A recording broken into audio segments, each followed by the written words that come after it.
बिस्मिल्लाहिर्रहमानिर्रहीम। थैलेसीमिया एक ऐसी मर्द है जो कि बच्चों को लगती है और ये हेमोग्लोबिन की ऐसी बीमारी है कि जिस बच्चे को लाहक हो जाती है उसके लिए ब्लड इंतहाई कीमती और ज़रूरी हो जाता है।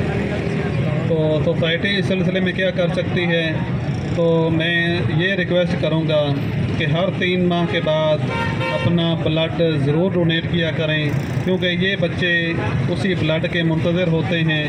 हर बच्चे को किसी को 1 हफ़्ते बाद, किसी को महीने में 2 बार ब्लड ज़रूर लगता है। तो इससे के अलावा हुकूमत की एक बहुत बड़ी रिस्पॉन्सिबिलिटी है जो उसे नज़रअंदाज नहीं करनी चाहिए, और वो ये है कि शादी से पहले थैलेसीमिया टेस्ट लाजमी करार दे। थैलेसीमिया टेस्ट अगर लाजमी करार दे दिया जाए तो 2 से 3 साल के अंदर अंदर पाकिस्तान में थैलेसीमिया के नए केसेस आने ख़त्म हो सकते हैं। ईरान एक बहुत बड़ी मिसाल है हमारे लिए।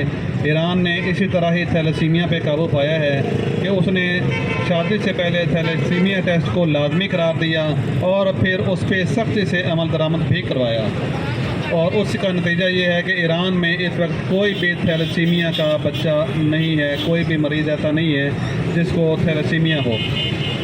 इसके अलावा एक और अहम बात वो ये है कि जो बच्चे थैलेसीमिया के शिकार हैं उसके लिए कोई भी प्रॉपर थैलेसीमिया सेंटर्स मौजूद नहीं हैं।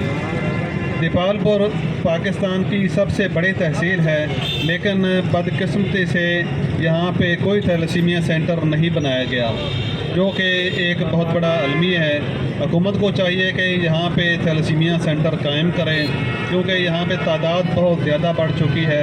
सिर्फ जुगनू वेलफेयर फाउंडेशन के पास जो रजिस्टर्ड बच्चे हैं उनकी तादाद 60+ हो चुकी है, जबकि असल एक्चुअल जो तादाद है वो 100 से भी ज़्यादा हो सकती है।